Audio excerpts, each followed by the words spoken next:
파괴하는 자가 너를 치러 올라왔나니 너는 산성을 지키며 길을 파수하며 내 허리를 견고히 묶고 내 힘을 크게 굳게 할지어다. 여호와께서 야곱의 영광을 회복하시되 이스라엘의 영광 같게 하시나니 이는 약탈 자들의 약탈하였고 또 그들의 포도나무 가지를 없이 하였음이라. 그의 용사들의 방패는 붉고 그의 무사들의 옷도 붉으며 그 항우를 버리는 날에 병거의 쇠가 번쩍이고 노송나무 창이 요동하는도다. 그 병거는 미친 듯이 거리를 달리며 대로에서 이리저리 빨리 달리니 그 모양이 횃불 같고 빠르기가 번개 같도다. 그가 그의 존귀한 자들을 생각해내니 그들이 엎드러질 듯이 달려서 급히 성에 이르러 막을 것을 준비하도다. 강들의 수문이 열리고 왕궁이 소멸되며 정한 대로 왕후가 벌거벗은 몸으로 끌려가니 그 모든 시녀들이 가슴을 치며 비둘기같이 슬피 우는도다. 아멘.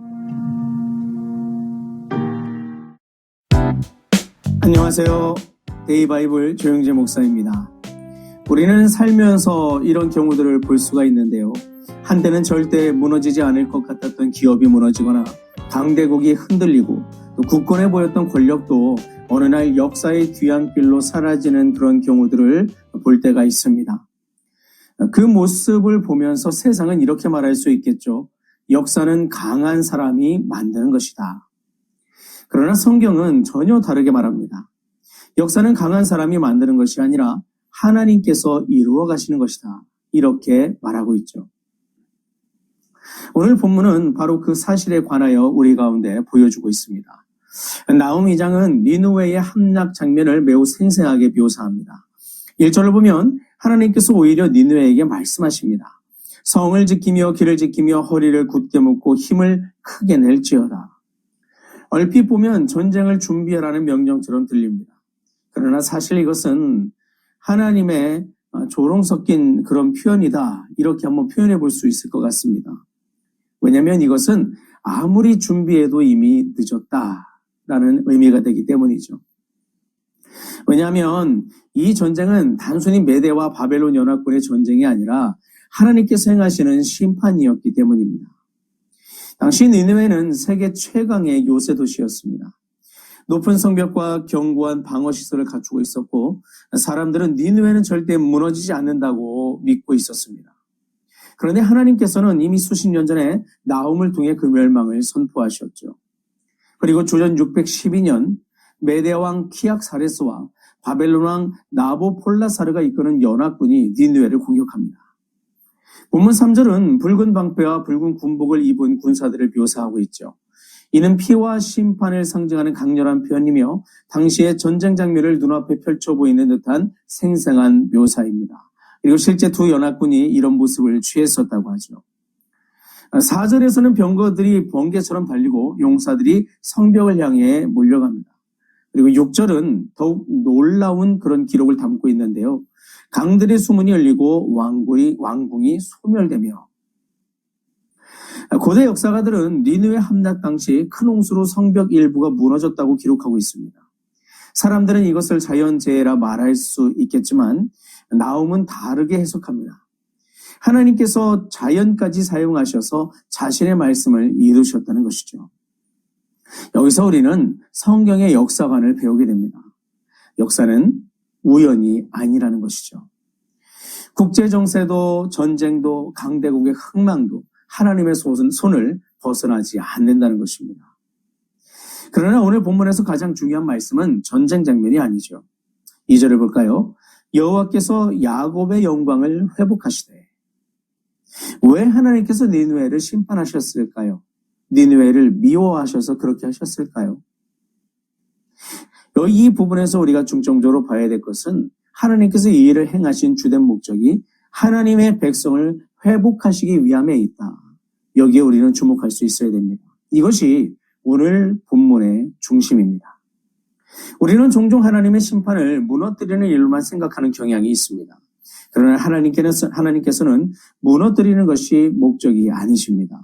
회복이 그 목적이죠. 출애굽도 마찬가지였습니다. 하나님께서는 애굽을 심판하셨지만 목적은 이스라엘을 자유롭게 하시는 것이었죠. 오늘 본문도 같습니다. 니느웨를 무너뜨리시는 목적은 유다를 회복시키시는 데 있었습니다. 그리고 이것은 예수 그리스도의 십자가에서 가장 완전하게 이루어졌죠. 십자가는 죄를 심판한 사건입니다. 그러나 목적은 인간의 멸망이 아니었죠. 우리를 회복하시는 하나님의 사랑이었습니다. 예수님께서는 죄와 사망의 권세를 무너뜨리심으로 우리를 하나님의 자녀로 회복하셨습니다. 오늘도 성령님께서는 우리 안에서 같은 일을 행하고 계시죠. 우리 안에 교만을 무너뜨리시고 죄의 습관을 무너뜨리시고 거짓된 자아를 무너뜨리십니다. 그러나 그것으로 끝내지 않으시죠. 그 자리에 그리스도의 성품을 세우시고 거룩을 회복하시며 하나님 나라의 백성답게 살아가도록 우리를 빚어가십니다. 여러분, 혹시 지금 내 삶에서 무너지고 있는 것이 혹시 보이십니까? 그런 것이 느껴지시나요? 내 계획이 무너지거나 내 자존심이 무너지고 내가 붙들고 있던 것들이 혹시 흔들리고 있지는 않습니까? 그런 상황이 된다면 혹시 하나님께 이렇게 질문해 보십시오. 주님, 이것을 통해 오늘 내 삶에서 무엇을 회복하려 하시는 것입니까? 모든 상황이 그렇지는 않을 수 있겠지만 하나님께서 만일 오늘 우리의 삶을 흔들고 계신다면 그 무너짐을 하나님 허락하고 계신다면 그 안에 이유가 없다. 그냥 하나님이 나를 미워해서 그러신다. 그런 생각은 내려놓으시길 부탁을 드립니다. 하나님은 이유 없이 무너뜨리시는 분이 아니십니다. 더 좋은 것을 세우기 위해 허무시고 더 거룩한 삶으로 이끄시기 위해서 다듬어 가시는 분이시죠. 그러므로 우리는 무너짐 자체를 두려워할 필요가 없습니다. 그 무너짐 뒤에서 회복을 이루시는 하나님을 바라봐야 되겠죠. 그러므로 오늘도 성령님의 인도하심을 따라 내 안에서 무너져야 할 것은 기꺼이 하나님께 내어드리시고 그리고 하나님께서 회복하실 새 생명과 새 사람을 기대하시며 오늘도 한 걸음 한 걸음 나아가시는 그런 여러분들 되셨으면 좋겠습니다. 우리가 니느웨를 바라볼 때 악하게 저렇게 살더니 저렇게 될 줄 알았다. 악한 자들은 저렇게 된다. 라고 하면서 그 악에 대한 징계 그 자체만 함몰될 것이 아니라 오늘 니느웨의 그 모습이 나의 모습이 될 수 있음도 꼭 생각해 볼 수 있었으면 좋겠습니다. 우리는 완전하지 않기 때문에 조금만 방심하고 안일해지면 우리 또한 제2, 제3의 니느웨가 될 수 있음을 기억하셔야 됩니다.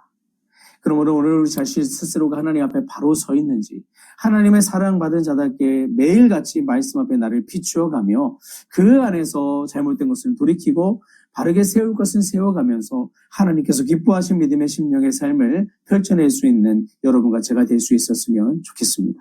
오늘 우리가 그런 삶을 살아내가면서 하나님 안에서 은혜의 길을 추구할 때에 무너뜨리시기보다 또 심판하시기보다 세우고 회복시키시는 그 하나님의 은혜가 오늘 우리 가운데 넘쳐나게 될 줄로 믿습니다. 오늘도 우리를 위해서 십자가에 지신 그리스도 예수의 사랑을 의지하며 성령님의 도우심을 구하셔서 우리를 살리시는 하나님의 은혜 가운데 설 수 있는 여러분과 제가 될 수 있기를 간절히 바랍니다. 기도하시겠습니다. 좋으신 하나님 아버지 감사합니다. 오늘 말씀을 통해 우리가 마땅히 취해야 될 믿음의 자세에 대해서 다시 한번 살펴보게 됩니다. 하나님, 오늘 우리가 이 땅을 살아갈 때에 세상식이 아니라 또한 내가 원하는 건 내가 원하는 가치들, 삶의 환경들, 방향성이 아니라 하나님이 기뻐하시는 길이 무엇인지를 분명히 기억하여서 그 가운데 내 중심을 내려놓고 하나님의 마음을 세워 날마다 주님과 함께 믿음의 길을 행할 수 있는 우리가 될 수 있도록 인도하여 주옵소서. 성경 속 악행을 주저하지 않았던 니느웨만 탓할 것이 아니라 우리 또한 니느웨가 됐음을 기억하고 겸손히 낮아짐으로 주님 앞에 순복함으로 날마다 주 예수님과 동행하여 주의 의의 길로 행할 수 있는 우리 모두가 될 수 있도록 하나님의 기쁨이 될 수 있는 우리 모두가 될 수 있도록 역사하여 주옵소서. 주님께서 이 한 날을 그런 날로 살아갈 수 있도록 도우실 것을 믿고 감사드릴 때 주 예수 그리스도의 이름으로 기도합니다. 아멘.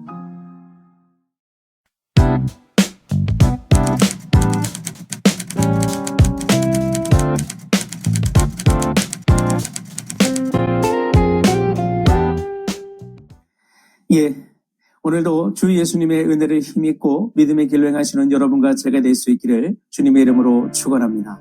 주님 안에서 사랑합니다. 그리고 축복합니다.